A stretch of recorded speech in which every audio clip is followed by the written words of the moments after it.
Usually on Amazon's channel, we give away tanks that are broken. Most of the time, obviously, because Wargaming is releasing only new broken tanks these days. But today we're going to take a look at something old that is definitely worth it if you are a good player. Bonjour everyone, Pantouf here today for a new video in which we're going to take a look at the Lorraine 45-ton, a tier 8 medium French tank that definitely has something in its stomach. Before jumping directly into the video of the tank, if you want to participate and get a chance at winning the tank, all you have to do is subscribe to the Amazon channel. Make sure down below to comment your nickname, the server you're playing on, and a way to contact you, and just wait for me to contact you. So the question is, why would you want to get the Lorraine 45-ton added to your inventory? First of all, and obviously, that's because it's a new tank and people love to get new tanks. But past that, what is insane about the Lorraine is the capacity it will give you to become a better player. Because when you take a look at the Lorraine 40-ton like it is right now, it has an autoloader, which means that you are forced to play as a support. Of course, you're kind of lucky because your gun dispersion will allow you not to wait for your full aim to be complete in order to shoot at your targets. Your DPM is slow, but not as low as on other tanks, or some tanks I should say. Magazine reload time 20.6 seconds, 2.5 seconds between shells. In my opinion, a little bit too much, but if it was 2.25 that would be better, but I'm not in charge. 4 shells in the magazine for a total damage of 225 per shell, for a total of approximately 1.1 thousand bursting ability. The Lorraine doesn't have any armor at all. And of course, it's compensated by the fact that the top speed is 60 kilometers per hour, allowing you to roam around for free, having fun, going from the left to the right side in less than a minute, etc. But at the same time, what you need to understand with the Lorraine is that going from point A to point B is not necessarily the greatest tactic. What you really want to do with the Lorraine is learning how to be a support to your allies. What I mean by that is that it's better for your statistics to wait with the main pack that one of the enemies shots at someone, then you go out of your position, you snap your 4 shell and you pull back to a safe cover, but all of that while being close to the enemy. It's better than just standing from the distance and trying to snipe shots as much as possible. You are not a tank destroyer, do not act like it. That being said, let me introduce you to the tactic and the gameplay you should adopt with the Lorraine. So basically, you're going to see that here in this game, we are going to spend the vast majority of our time to support the heavies until we are the only remaining friend, not friend, but the only remaining from the team. A little bit of a spoil here, but that's how it is. So, what do you want to do at the beginning of the game? Because yes, the gameplay is going to be divided in 3 different steps. At the beginning, as the maps are quite small in World of Tanks Blitz and you have one of the best mobilities, I would strongly encourage you to try to go to the middle of the field to spot someone and snap the shells needed. Doing so, you will be able to inflict a couple of damage.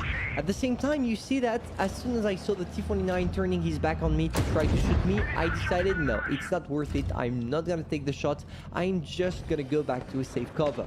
And this is the kind of thing you want to do with the Lorraine, specifically at the beginning of the game. You do not want to take many shots, because obviously all the hit points that you will lose at the beginning will be hit points lost forever that you could possibly get a good use out of when you are in the end game. So now you see that we are reloading, we are keeping it real by staying in the front line. Of course, we are not showing ourselves too much, we were just waiting for the whole reload, and we go for some click and hide. And it works perfectly. We already have 1.4 thousand damage, and I feel like most of you already are telling themselves, well, the main problem I have with the Lorraine currently is the fact that the bursting ability is not that impressive, right?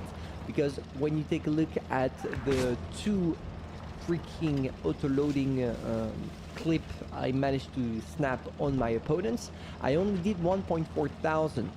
And I would be totally I agree with you. To be fair, I feel like the DPM and the bursting ability is a little bit low, but it's really compensated by the fact that the gun is really precise and at the same time it reloads fast, etc, etc. So you can definitely make some good things out of this.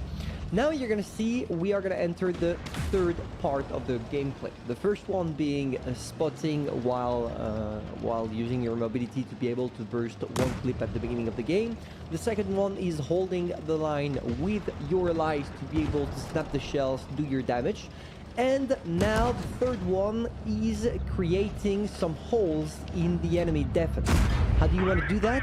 When you are in the endgame like that, when people start chasing you because you're one of the remaining boys, what you want to do is make them run. You separate one of them from the rest of the team when the situation starts to tense up.